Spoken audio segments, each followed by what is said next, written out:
History is full of amazing stories and memorable people. But we don't care about them. No hits, deep tracks only. Some of the most influential people in the world have been completely overlooked or just plain forgotten. We're digging deep into the history books to bring you their stories. I'm Phil. And I'm Matt. We're not historians. We're just two guys who enjoy a great story and plenty of laughs. This is History's B-Side.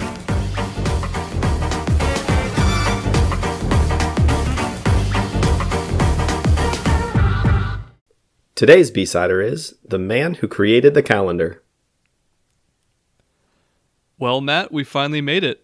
Our final episode of 2021. We did make it.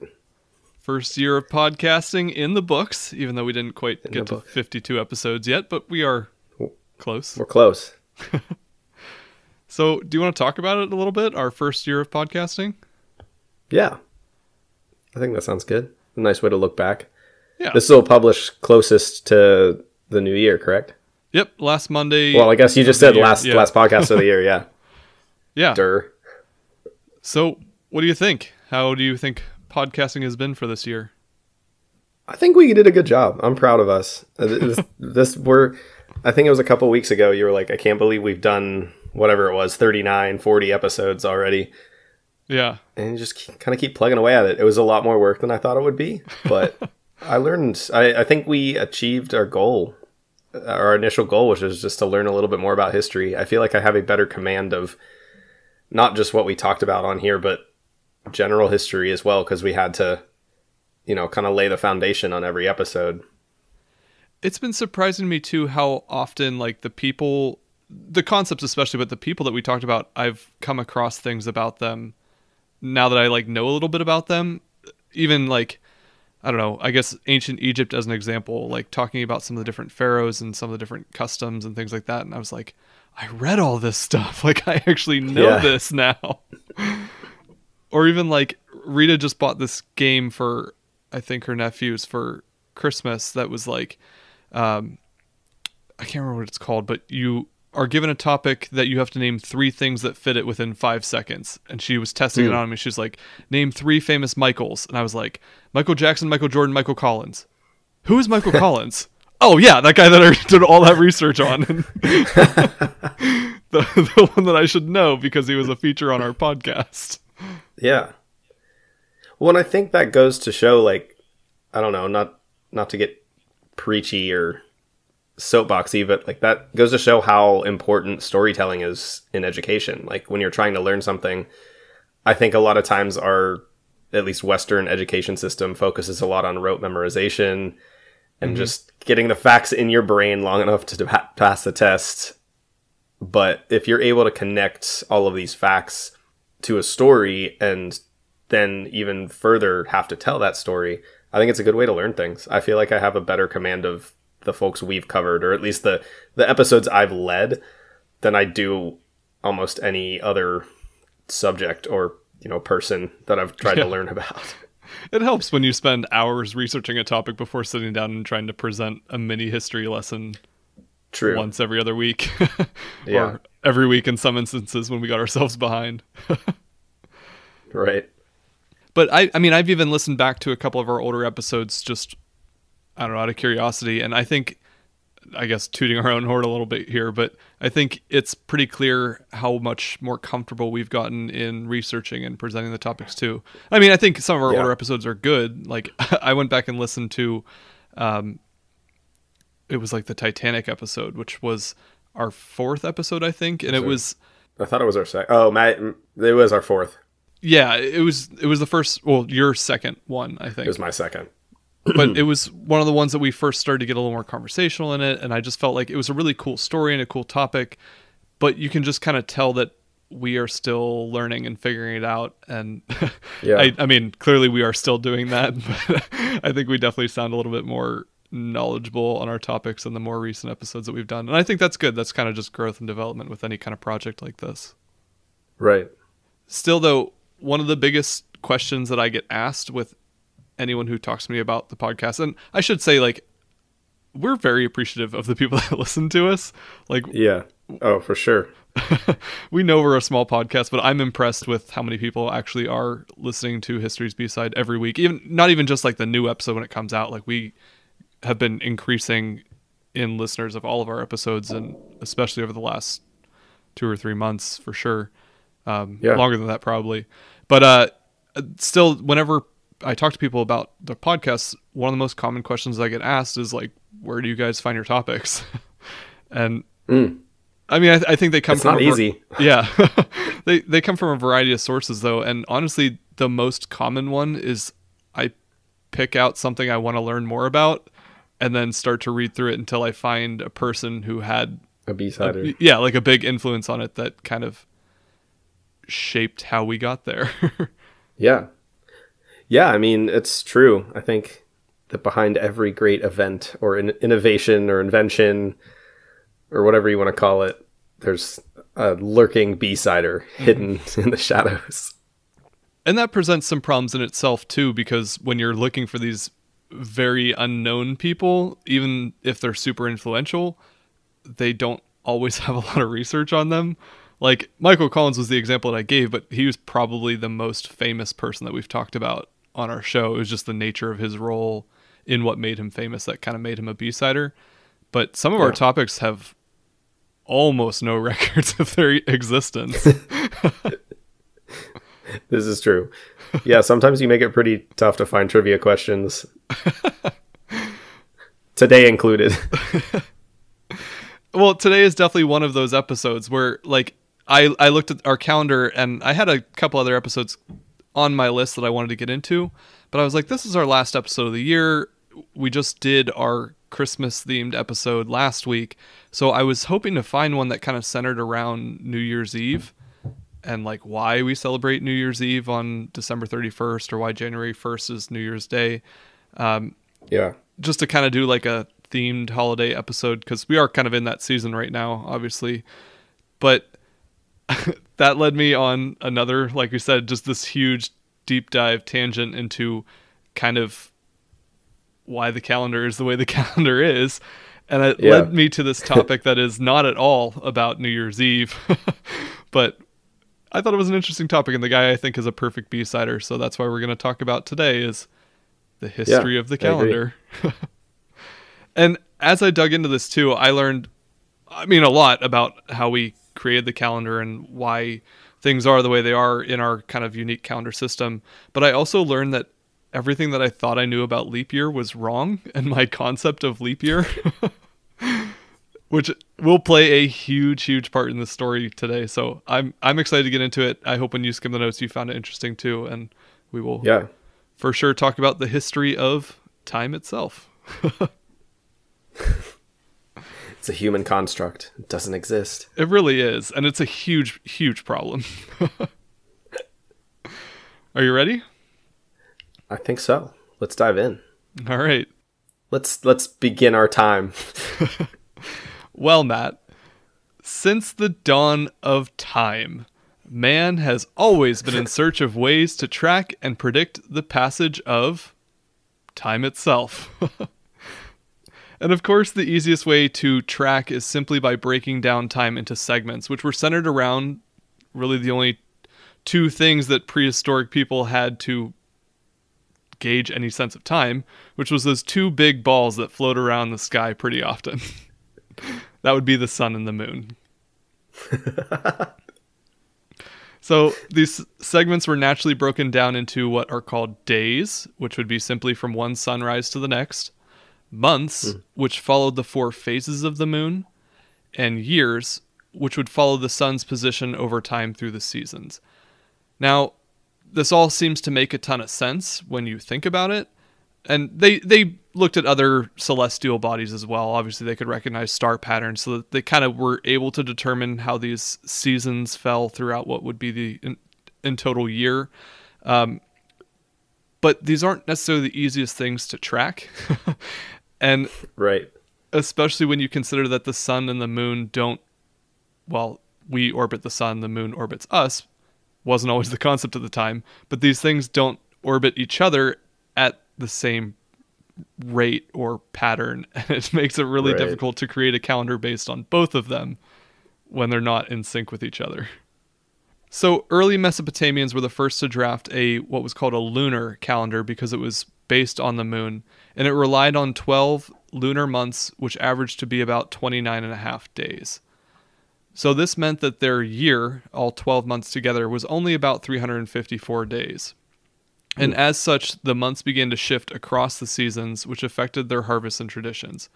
You can kind of figure that if their year is about 11 days shorter than what it should be, their seasons aren't always going to line up with the same months because the months don't fit properly into what year the seasons follow. Does that make sense? It's going to get super confusing as I talk through this. I mean, when I was reading through your outline, I was just kind of boggled at trying to understand how, if I was just given these two big floating balls in the sky, like how I would come up with any sense of organization for them.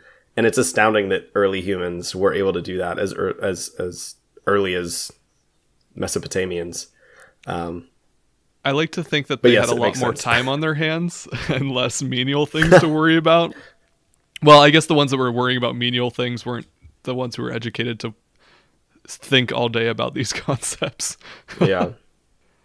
So ancient Egyptians tried to correct the problem of the shifting months by calculating a 365-day year through their observation of the dog star called Sirius.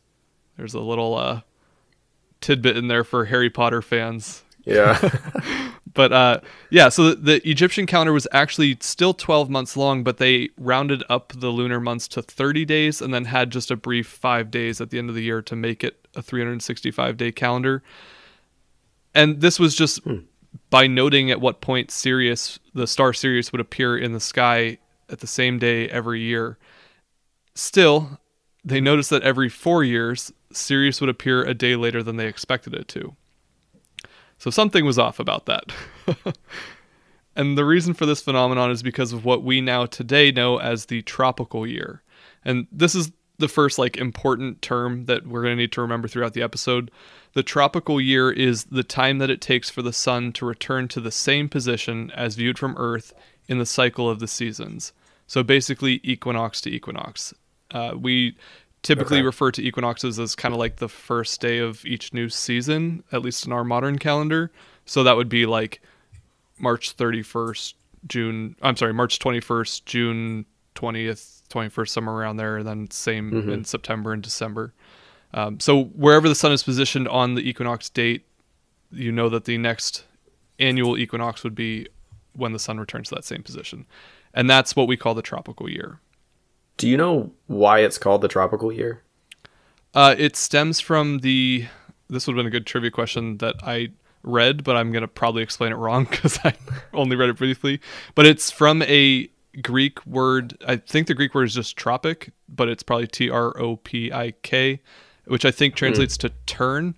And basically the reason it comes from that word is because as the Earth orbits the sun kind of moves up and down throughout your visual of the atmosphere. But the Tropic of Capricorn, the Tropic of Cancer, the two latitudinal lines that circle the Earth, are basically the upper and lower limits of where the sun would be visual, like directly above head. Okay. Does that make sense? I'm probably explaining this terribly, but so if you are in a position in the world where you can see the sun directly above head, you have to be between the Tropic of Cancer and the Tropic of Capricorn with the equator directly in the middle. And so that just depends where on that back and forth stops. Yes, exactly. Okay. So it wouldn't always be directly above head. It depends on what time of year you are in. But sure, that's where we get that phrase tropical year, because it's where the sun turns from the Greek word tropic. I think the Greek word is tropic. Okay. I hope I explained that well, because that was like the bit that I researched the least that we're going to talk about. No, that makes sense. Everyone.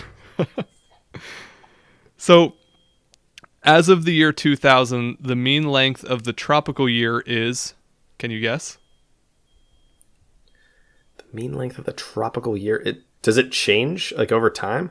Very, very slightly, but I mean, how many days is our year is what I'm asking you here. 365. No, Matt, that's the Egyptian problem. Ish is the key part there. So, as you should have known, The mean length of the tropical year is 365.24219 days. Oh, of course. Comes out to be about 365 days, 5 hours, 48 minutes, and 45 seconds. How could I forget that? They taught us that right after they made us memorize pi. Yeah, exactly. It's a pretty important figure just going through Earth and life, I mean, every year. Now, the problem with calendars using this number, though, is that number is always changing ever so slightly. And it's also not easy to break down into simple segments like months or days. And we're not even going to touch weeks because that's a whole other thing. Doesn't have anything to do with this episode. But obviously 365.24219 days is not easily broken down into any kind of segment. But that's essentially how long it takes the Earth to orbit the sun so that the sun is viewed from equinox to equinox in the same view of the sky in the same seasons. Yeah.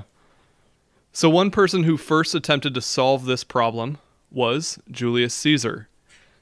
At this time, the Roman calendar was based on 12 lunar months.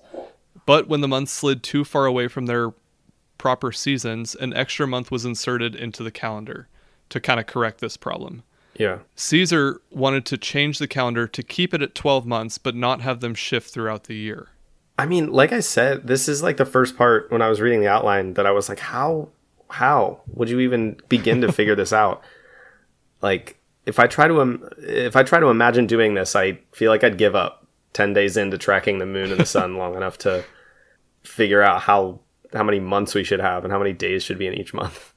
Yeah, like I said, I think there were just people that time that had nothing better to do except try to figure out the universe. And I mean, I imagine that we have those people today. I mean, they're scientists and astronomers and mathematicians who work on these things that are way above our own education comprehension levels.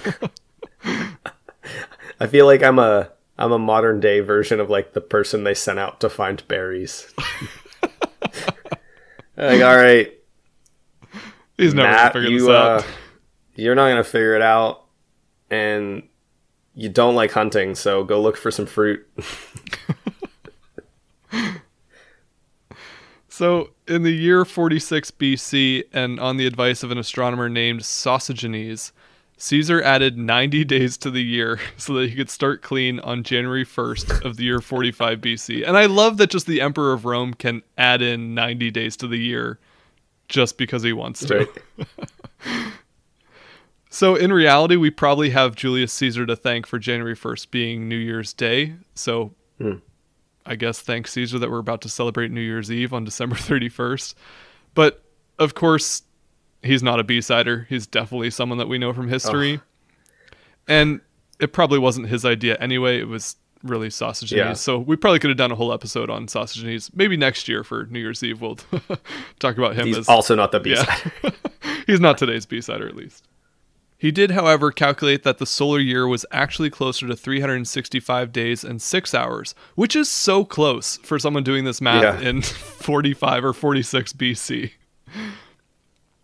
This meant that they would need to add an extra day to the calendar every 4 years, and they chose to add this day to February, which was the shortest month of the Roman calendar. This new calendar format would be called the Julian calendar, and it would spread throughout the world along with the Roman influence, and it remained the most popular calendar structure for about 1600 years. Wow. So clearly we've carried things over into our new modern calendar that we're going to talk about from the Julian calendar. Yeah, so the calendar that we're going to talk about today, the Gregorian calendar, is the calendar that we still use today. And it was based off of the Julian calendar. It wasn't like an entirely new concept. I'm not fully aware of what, every country was, or every nation was using in 46 BC as their calendar, but I venture to guess that the Julian calendar was a pretty novel concept. It had some major flaws that we're going to talk about, and that's why there was a need for calendar reform to lead into the Gregorian calendar that we have today. And the man who drafted the Gregorian calendar is actually today's B-sider. So we'll take a quick break, and then we will talk about that very important person. All right. We'll be right back.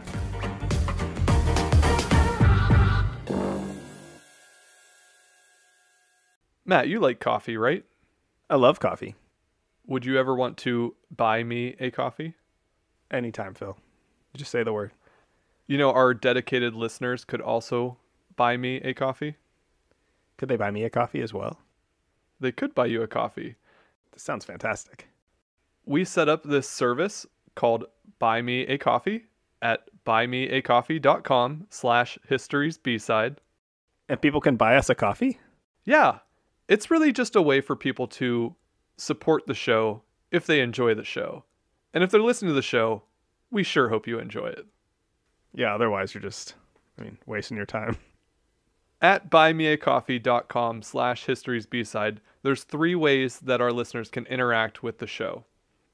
Number 1, you can just donate to the show by clicking Buy Them a Coffee.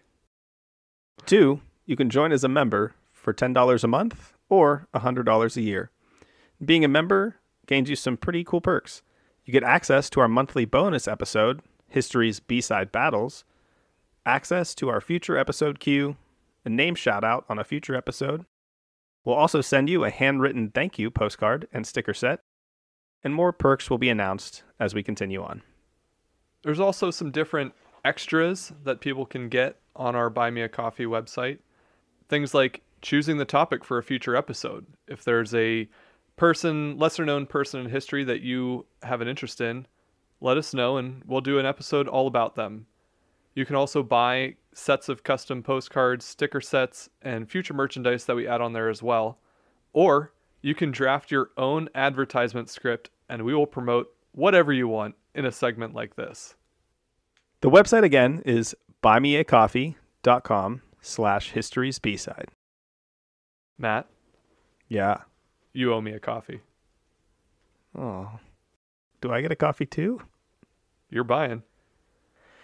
All right.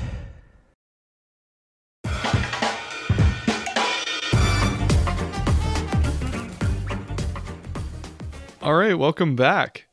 So like we talked about, much of the world was working off of the Julian calendar for almost 1600 years past its creation. And the man that we're going to talk about today, our final B-sider of 2021, is the man who really drafted the proposal to reform the Julian calendar to a better system that we now still use today. And that man's name was Aloysius Lilius. And that's actually a very Latin version of his name. I learned early on that he's a man of many names, even though he's not super well known through history. But he was born Aloysius Lilius. Did I get that right? Something like that? Aloysius Lilius. But he was born around the year 1510 in the town of Ciro, Calabria, which is located in the present-day Italian province of Crotone. This is actually where my great-grandparents are from. Really? Yeah. Like from Ciro or from Crotone? They're not from Ciro. They're from Calabria and Crotone. It's a different town. Oh, okay. You have a lot of weird connections to our B-siders. How I like to do it. Did your great-grandparents, did they immigrate to the US? They were the first, on my dad's side at least. They were the first ones to come That's here. cool. I didn't realize that. My great-grandfather was naturalized as a United States citizen in 1921. Oh, that's very interesting. Learning more about you through doing this. So as for Aloysius Lilius, so from his birth name, Aloysius Lilius, we get his Latin name that he is most remembered by, Aloysius Lilius. But other variations of his name included Luigi Giulio and Luigi Lilio. So very Italian. Yeah, right. As would have been expected, I guess, from this time. So did he actually use all of these different names, or are these just the names he has in what documents remain about his life? I am not sure of that. I believe he actually went by his birth name, Aloysius Lilius, but I would imagine that once he got more involved with like the Roman Catholic Church and drafting documents like this, they probably did go by his Latin name, or that's how he would have been documented, Aloysius Lilius, and that's probably why we remember him by that today. Yeah. Still, almost nothing is known of his early life. This might be one of the B-siders that we had the least information on going into this episode. The only physical documentation of Aloysius Lilius are 2 letters that were written regarding his scholarly pursuits. And most of the information I found on his biography came from a paper that was titled Aloysius Lilius, author of the Gregorian Reform of the Calendar, which was written by Dr. Francesco Visa from the University of Pittsburgh, which I thought was cool because it's pretty close to home for us. Yeah. Paper was written in 2018. So a lot of this information that I'm about to say about his background comes directly from that. And in this paper, Dr. Visa claims that, quote, in the absence of these 2 letters, it could be easily concluded that Lilius never existed, end quote. So I guess it's good that we do have a little bit of documentation about him, but it's really interesting that he's literally someone that was so unknown that he might not have existed. Yeah. The first of these 2 letters places him in Naples, where he studied medicine around the year 1532.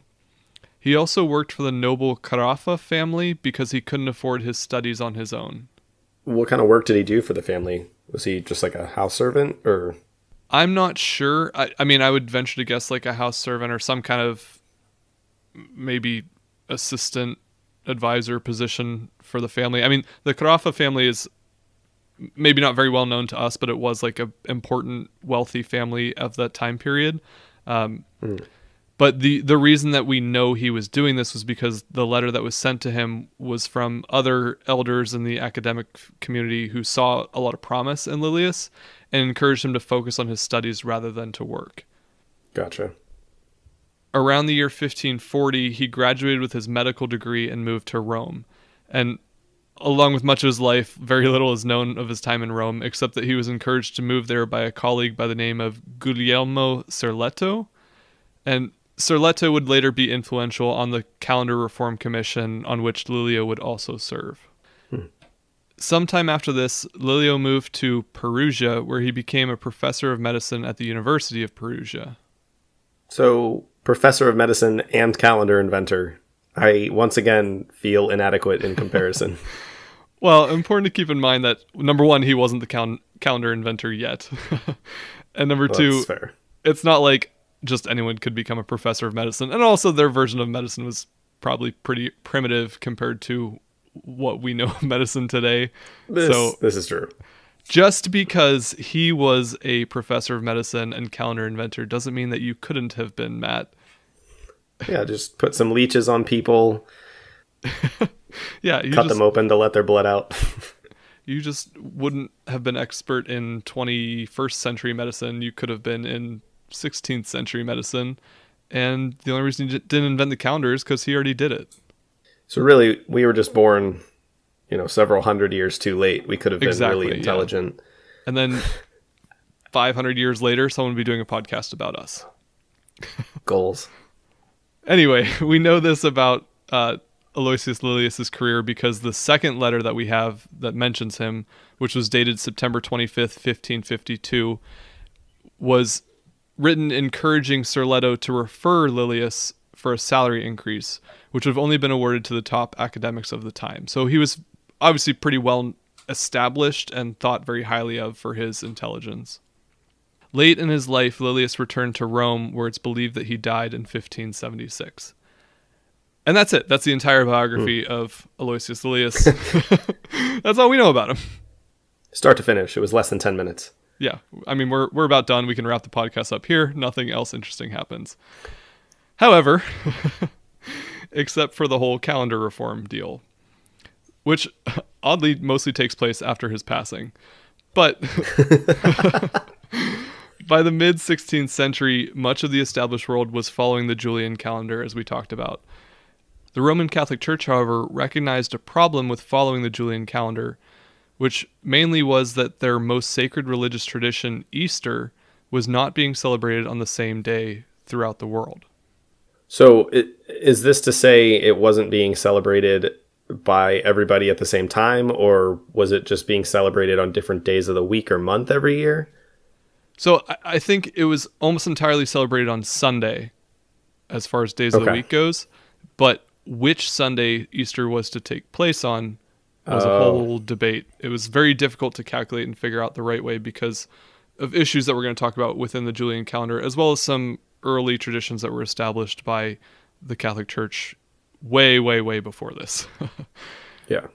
So in the year 325, under Roman Emperor Constantine, the First Council of Nicaea took place, which set consensus and standards across Christendom, or Christendom as it then existed, which was obviously pre-Reformation.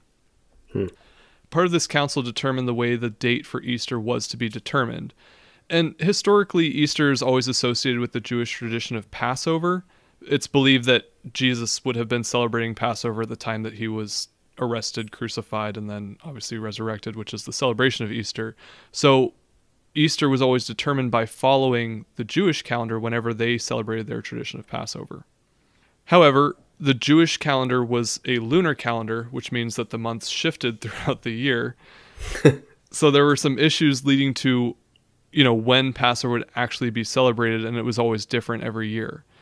And early Christians actually believed that the Jews might have been misidentifying the month of Nisan, which is, and I might be mispronouncing that, I don't have a ton of Hebrew background, but the Nisan is the month when Passover typically fell, but they thought that Jews actually didn't know when that month took place because the months were always shifting, so Passover always changed, which messed with their Easter. But the Christians did believe that Passover and thereby Easter should not be celebrated before the spring equinox. And we know the spring equinox as March. Spring equinox might have a different meaning in the southern hemisphere, which obviously doesn't celebrate spring at the same time we do. But we'll refer to this as the vernal equinox throughout the rest of the episode. Regardless, Christians believe that Easter, or Passover and thereby Easter, should be celebrated after the vernal equinox in March. So, as a result, Christians split with the Jews in tying Easter to the Jewish celebration of Passover.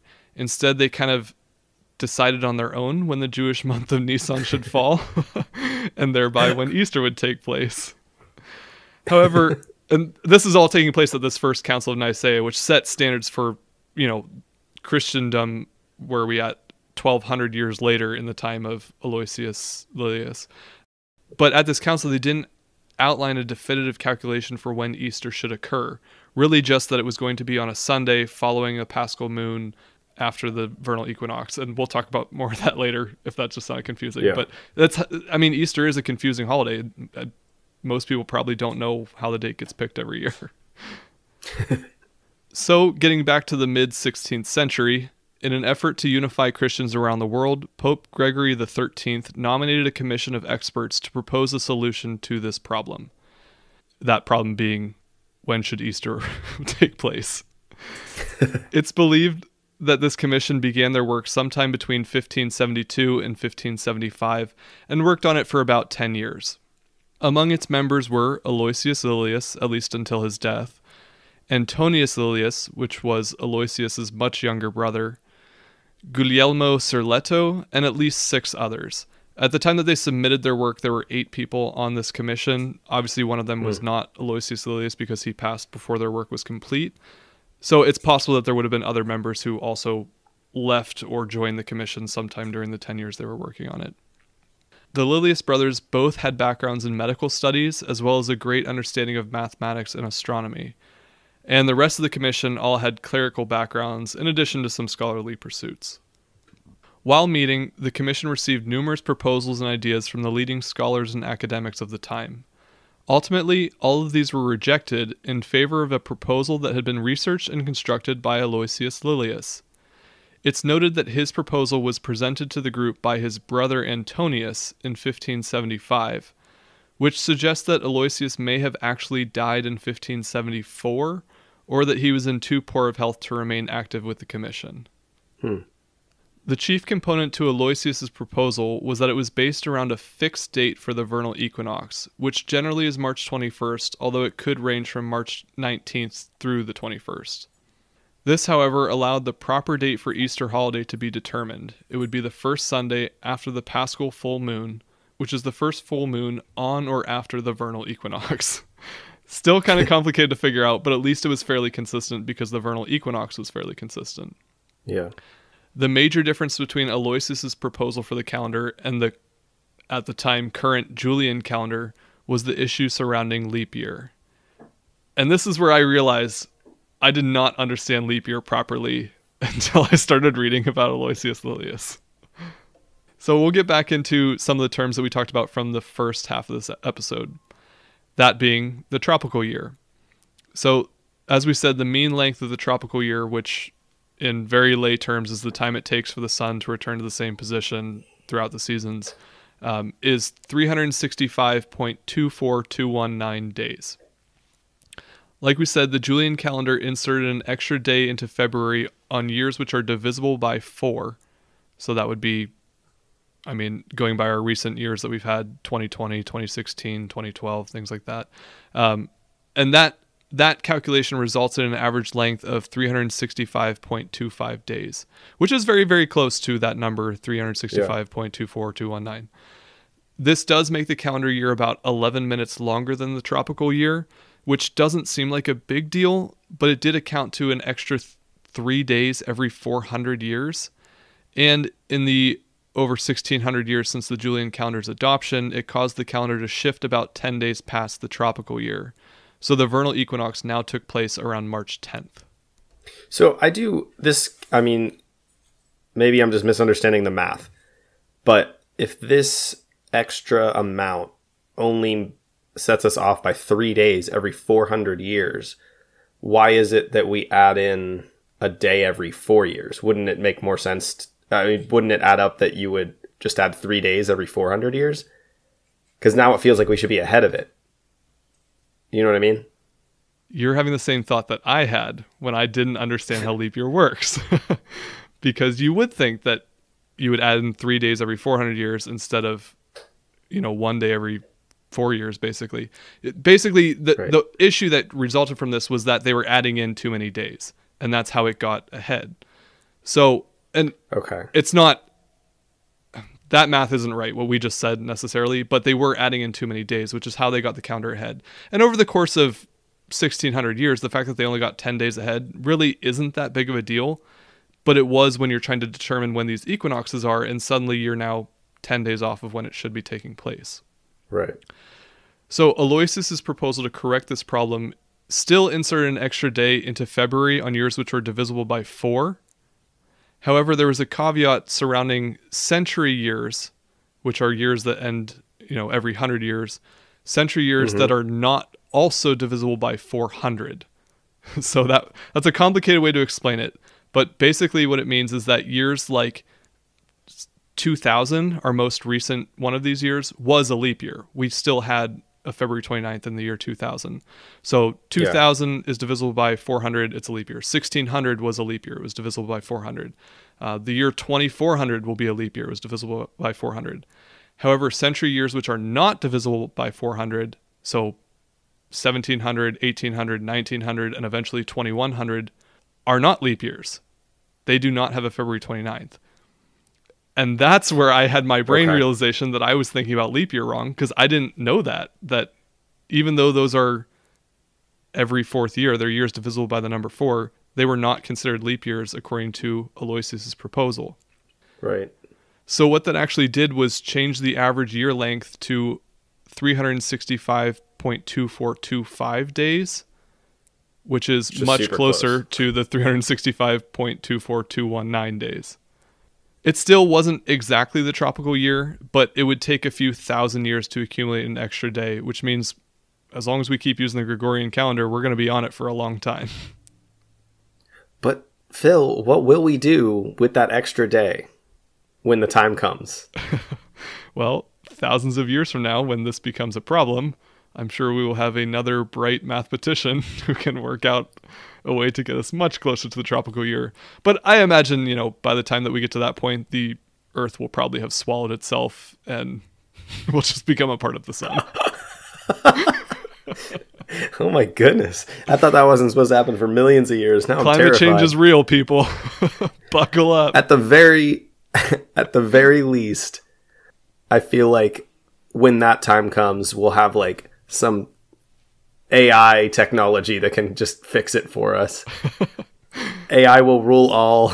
We won't make any actual decisions for ourselves. We'll just live in the metaverse.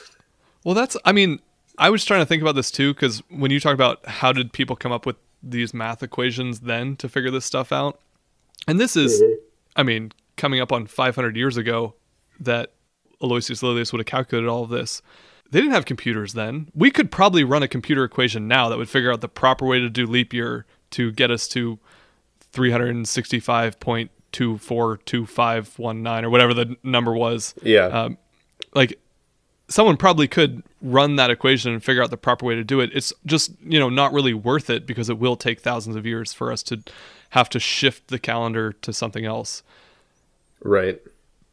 But still, it's pretty amazing that he came up with this plan that literally can work for thousands of years. Unlike the Julian calendar, which already was so close to being correct, but still after only 1600 years, which seems like a long time, but really not when you think about the course of history.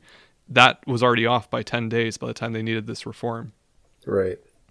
So even though Aloysius Lilius passed before their work was complete, the commission debated and eventually accepted his proposal posthumously, with only a few minor adjustments to his calculations. On January 5th, 1578, his work was printed as the Compendium Novae Rationis Restituendo...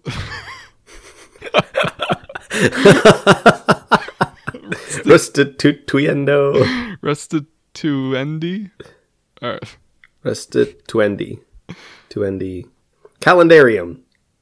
On January 5th, 1578, his work was printed as the Compendium Novae Rationis Restituendi Calendarium, or the Compendium of a New Plan for the Restitution of the Calendar, or as we're going to call it the rest of this episode, the Compendium. I think you should say the full Latin name every time you refer to it. Yeah, I couldn't get through it that one time that I was going to say it.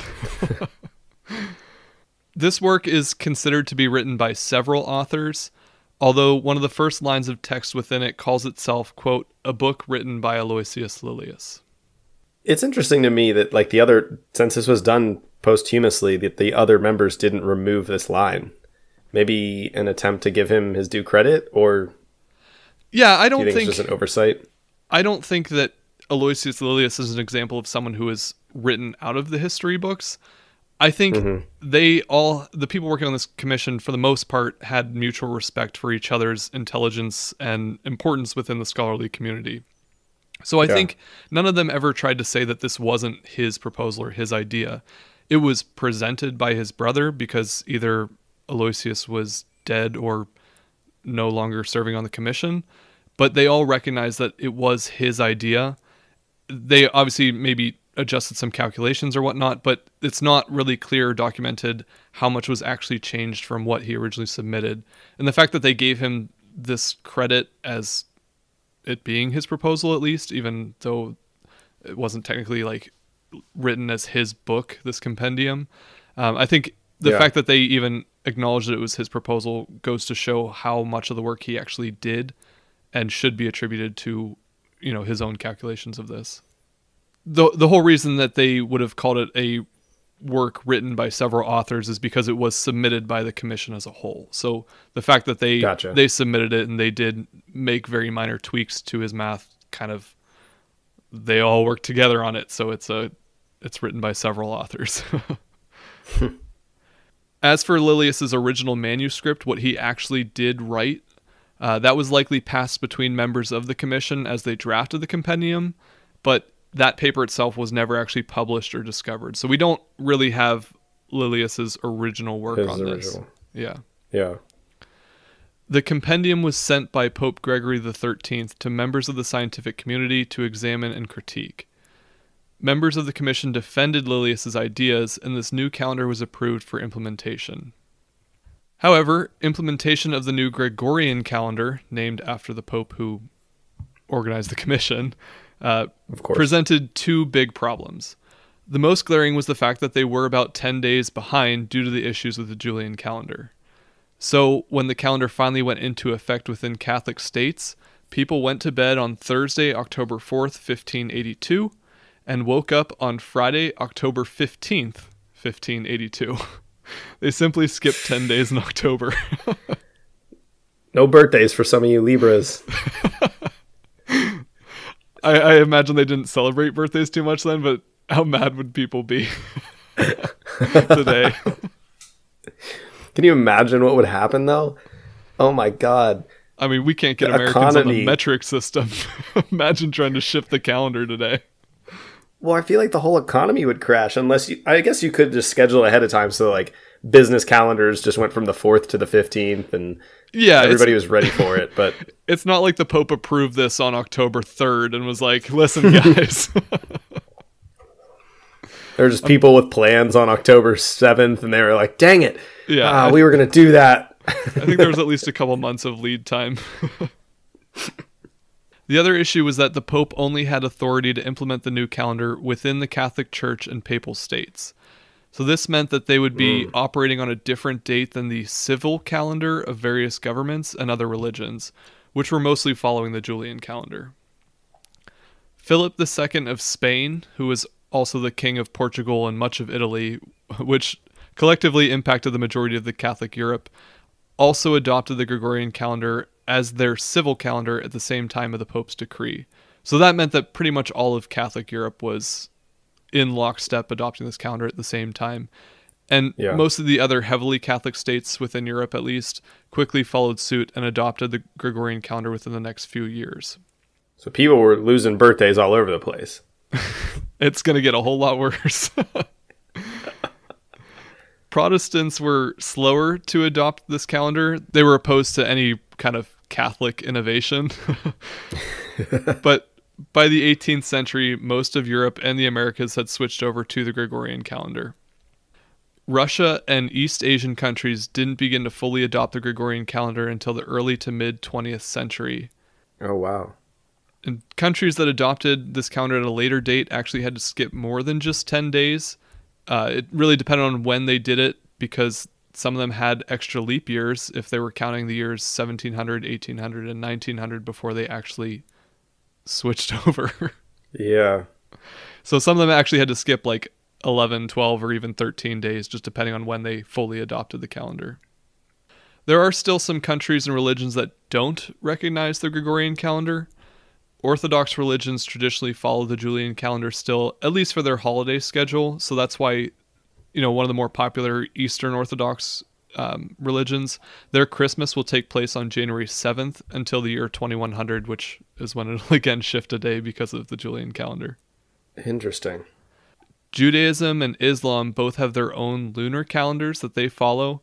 And most of these countries that are primarily Jewish or Muslim do actually follow the Gregorian calendar for their civil purposes, but they do follow their religious calendars for holidays and traditions, which is why, you and I might not be as familiar with these, but Jewish holidays or Muslim holidays tend to change, at least when you compare them to our national calendar, which does follow the Gregorian calendar.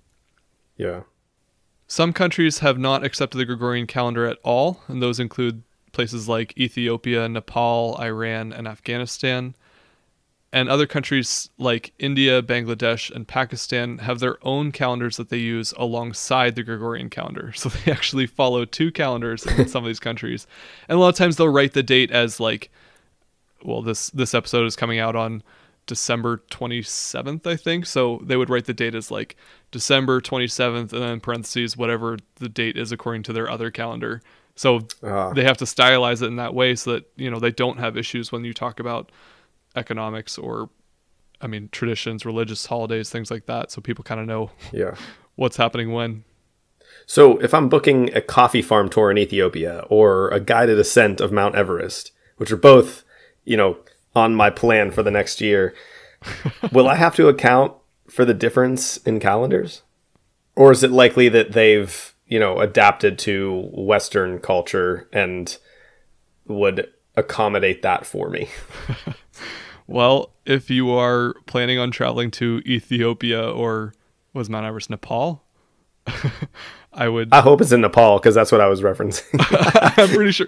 I think it might be in multiple countries, but typically when people climb it, I think they're in Nepal. Anyway, I would definitely check with your tour guide or travel agent and just be sure before you book anything that you have the right dates. It is in both China and Nepal. Okay. It's on the border. I thought it was something like that. Yeah. But as for our B-sider today, Aloysius Lilius, he is barely a blip in history, despite having created something that affects almost everyone on Earth every day. And I think it's funny that his creation is named for the Pope who commissioned it. He didn't receive a byline in the publication of his proposal, and there's almost no documentation of his life outside of 2 letters that really didn't tell much about his story. I think that he is the perfect history's B-sider. You know, when we talk about these people that are just forgotten through history but shaped the world and history as we know it. Yeah. Aloysius Lilius is it's almost one like of those people. The biggest documentation we have of his life is his accomplishment. Except his name's not tied to it. Right. Well, that's true. I almost did this episode on Gregory the 13th. I was like, all right, who's this Pope that created the calendar? And I was like, wait a second. It wasn't him.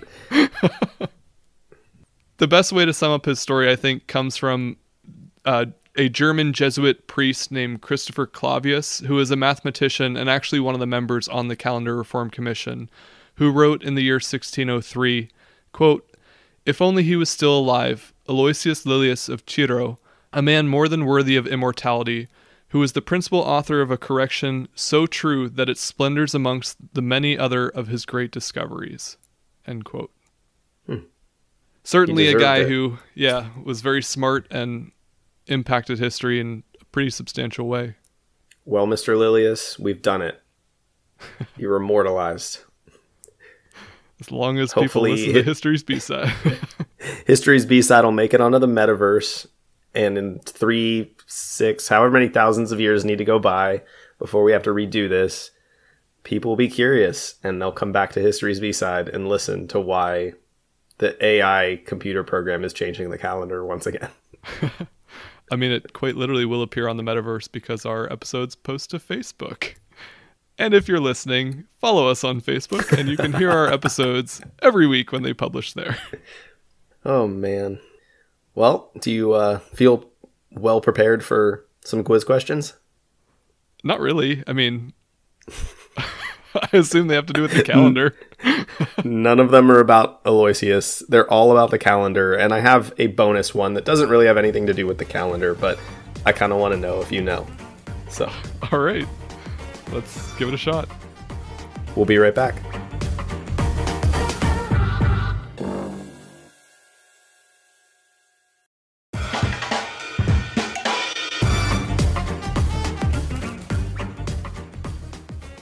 All right, welcome back. As our listeners know, we like to end each episode with a short quiz for our host to see what he's learned during his research, and also to give our listeners a fun chance to test their own knowledge. Don't know if we have any listeners out there that are calendar experts. We might. But I bet there's a term for that. I feel like calendar file or something. That it wouldn't be that. It's got to be something more Latin than that. Yeah. Calendologist.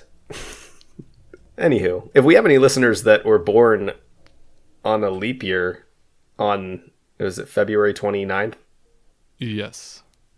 They might know the answer to one of our quiz questions. But I was going to say, actually, just thinking about it, the whole phenomenon of having like a century year that is not a leap year is something that like our generation, our parents, most everyone that we know as grandparents, I would think, and unless our children live for a long time, like none of those generations are ever going to experience a century year that's not a leap year, because the last one would have been 1900. So unless people born pre-1900 or people who are born today that live to the year 2100 will never experience that, because we're in this 200-year gap where we don't have that. I just thought that was interesting as I was like thinking about that concept of leap year and why I never realized that that's how leap year works, because as far as we know, every 4 years has been a leap year. You're right. Yeah, that is interesting. So the next one that we will skip is 2100, right? Yeah. So like, I mean, my sister just had a baby last year in 2021 this year. So unless he lives to be at least 80, which hopefully he is, I mean, medicine's getting better every day, and I would think that our average lifespan is getting close to that. He may see a century non-leap year, whereas I don't plan on living to the year 2100, so I will never see one in my life. I'm gonna live to 108. More power to you, man. You got to live a little know. longer than just 108, though, because you got an extra, 2 months after that. 109. So, for your first question, and it's got 2 parts, and I'll give you credit if you get the first part correct, and extra credit if you get the second part correct, but 4 of the 12 months of the year are named for Roman gods, having taken some of the inspiration from the Julian calendar. What are those months? And your bonus question is, who are the gods? And goddesses, I should say. Gods or goddesses. Oh, man. I got to think about this.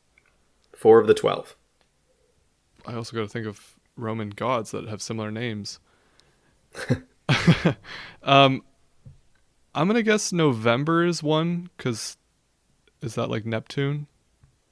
November is not one. Oh. November Not comes from Novum, which is the 9th. It's the Latin number for 9. Because the Roman lunar calendar started the year in March. So October would have been Octo 8. Oh, November okay. Nave. I just gave away that October is not one of them. So Is July named after a god, or is it named after Caesar? it is named after Caesar. Okay, I was thinking that was named after Caesar because July, Julius. Wow, this might be tough.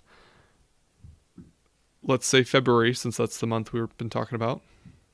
February is not one either. February is the month of cleansing, which is derived from Februa, the name of a Roman purification festival held on the 15th of this month. Great. All right. August. August is named for the Roman Emperor Augustus. I figured that one was Augustus, but I'm floundering on this question. I feel like none of them are in the second half of the year. I've got like a 50-50 chance at this point. Just tell me them. I'm giving up. So January is the month of Janus, or I don't know if it's Janus. I think it's Janus. Who's the Roman god of beginnings and endings, fittingly. Yeah. Janus presided over doors and gates, appropriate for the beginning of the year, and he was usually depicted with faces looking both backward and forward, kind of like Professor Lupin in Voldemort. Second Harry Potter reference of the episode. What's funny is, as we're recording this, Rita is downstairs watching Harry Potter and the Sorcerer's Stone. That's a fantastic holiday movie. And then the second is March, named after the god of war and a planet, Mars. And in Rome, several of the festivals of Mars took place in March because that was the earliest month of the year when the weather was mild enough to start a war. I probably should have gotten that one. That was the easiest of the 4. May springs from the Greek goddess Maia, daughter of Atlas and mother of Hermes. Mm. She was a nurturer and an earth goddess, which certainly explains her connection with the springtime month when flowers and crops bust forth. And then June descends from Juno, wife of Jupiter and the Roman ancient goddess of marriage and childbirth. So January, March, I feel like May, I could have June. done better on that question if I had thought it through more. It's all good. I mean, yeah, it makes sense. It was interesting looking this up because I didn't think about October, November, and December being 8, 9, and 10. That makes... Because they're not to us. They're 10, 11, 12 because we added January and February. I feel like I've had that thought before, though, that it's like, wow, that really sounds like... Probably when we were learning the months in Italian in high school was just like, isn't it like Ottobre, Novembre, Dicembre, which are basically Otto, Nove, Dieci? Is that 8, 9, 10 Italian? This is so bad how long it's been since I've spoke Italian, but the months are almost identical to the Italian numbers, which you would think comes from Latin. Yeah. All right. 0 for 1. Ouch. So for your second question, redeem yourself here.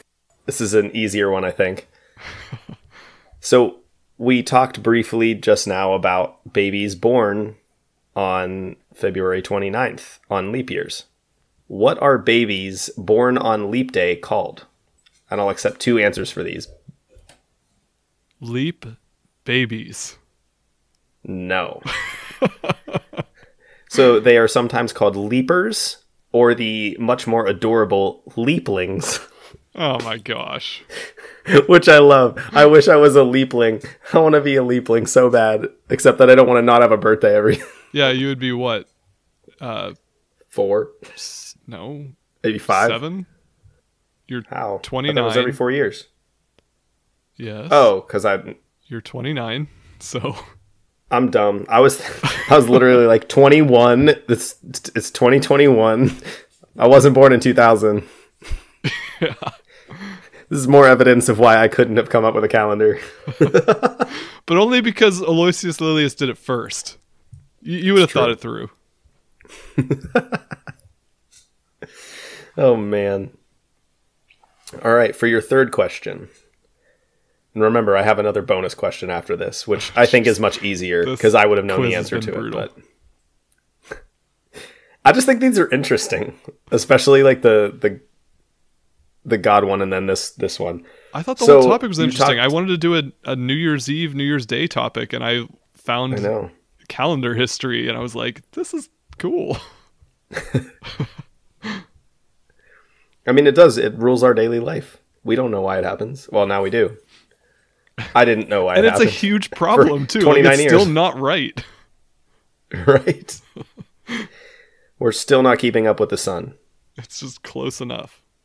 So you mentioned that the first known calendar was made by early Mesopotamians, which is true, technically. However... You're messing with my history lesson already. You're already discrediting me. Well, I'm not... You're correct that the first calendar was made by Mesopotamians, but it's not the first time human beings tried to keep track of time. The calendar... The term calendar requires a system of, segments, you know what I mean? Like you said earlier in the episode. But it wasn't the first time human beings had tried to keep track of the sun and the moon and time. In early 2004, scientists uncovered a Mesolithic monument that was designed by hunter-gatherer bands of human beings to track the sun and the moon. And this is the earliest known method that we have still concretely built in front of us that we can test of human beings keeping track of time.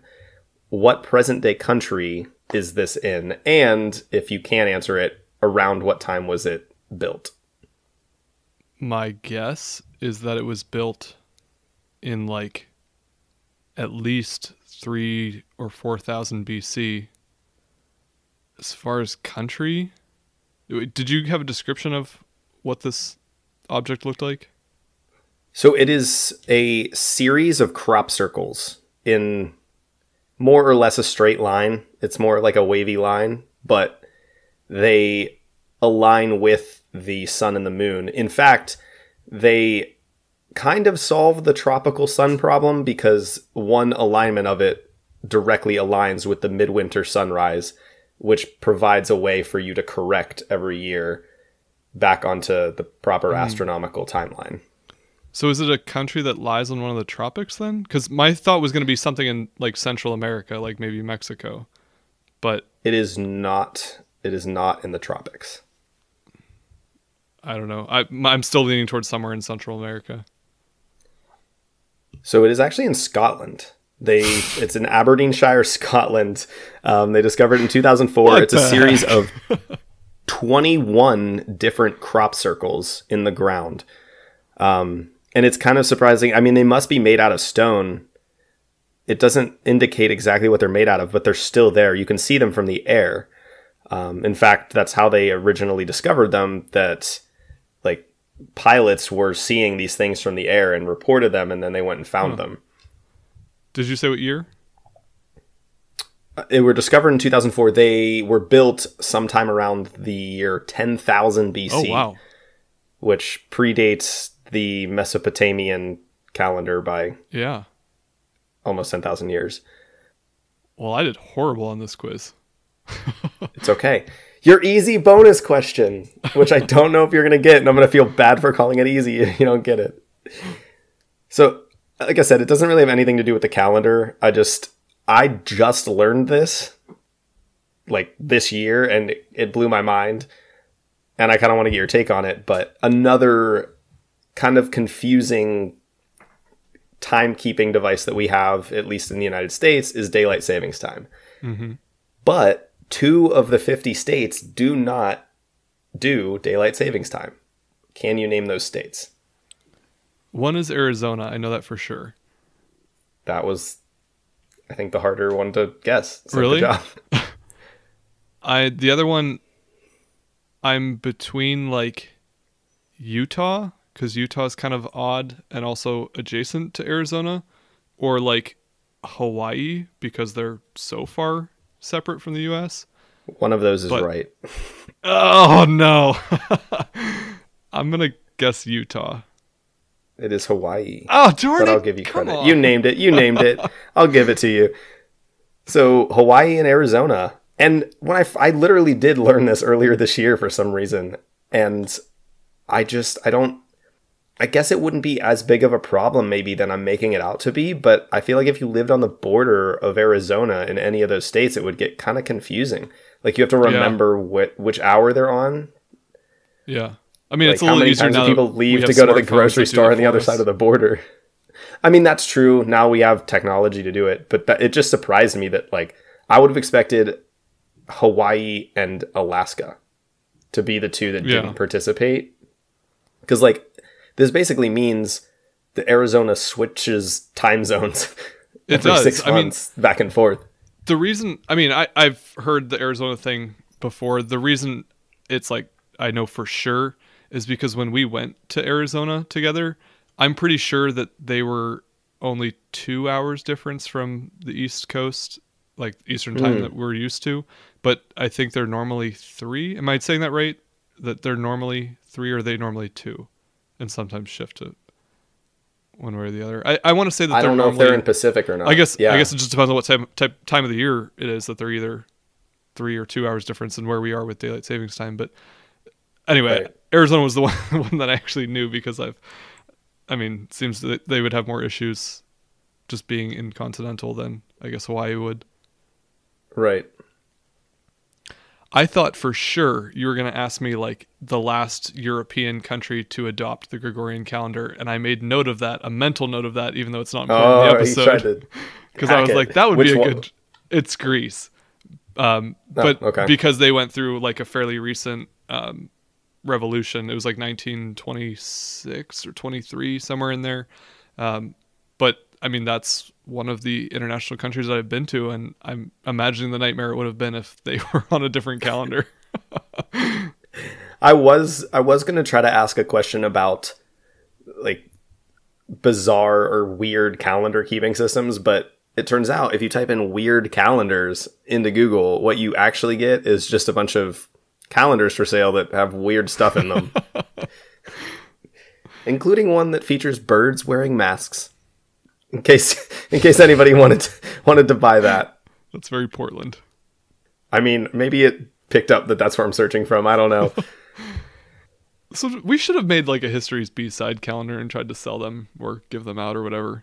It's not happening for people listening to this now. Different people. It's way like too late for us to try to. Month. Yeah, it's way too late for us to try to put that together. But maybe 2023 we'll look into that.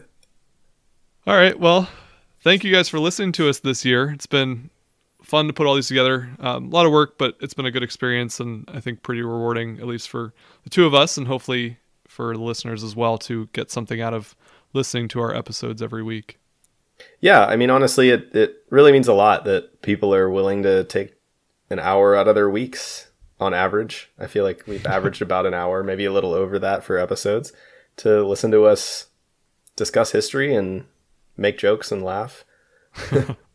As always, if you want any more from History's B-Side, you can follow us on your social media platform of choice at History's B-Side. We appreciate it if you want to leave us a review or anything like that, if your podcast service allows you to do so.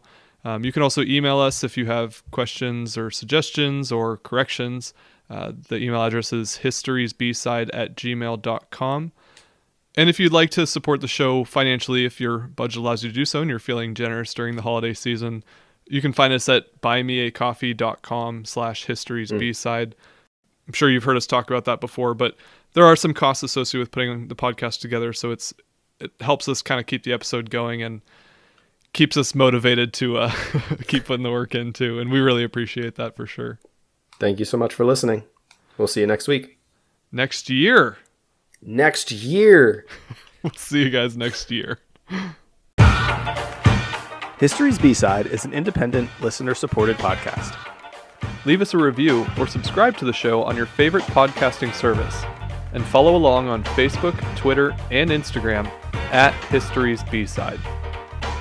Send us your feedback or inquire about sponsorship and advertising opportunities by emailing us at historiesbside@gmail.com. You can donate to the show at buymeacoffee.com/historiesbside. While you're there, check out our membership perks, merchandise, and more. This episode was researched and produced by your hosts, Matt Melito and Phil Hall. Thanks for listening to History's B-Side.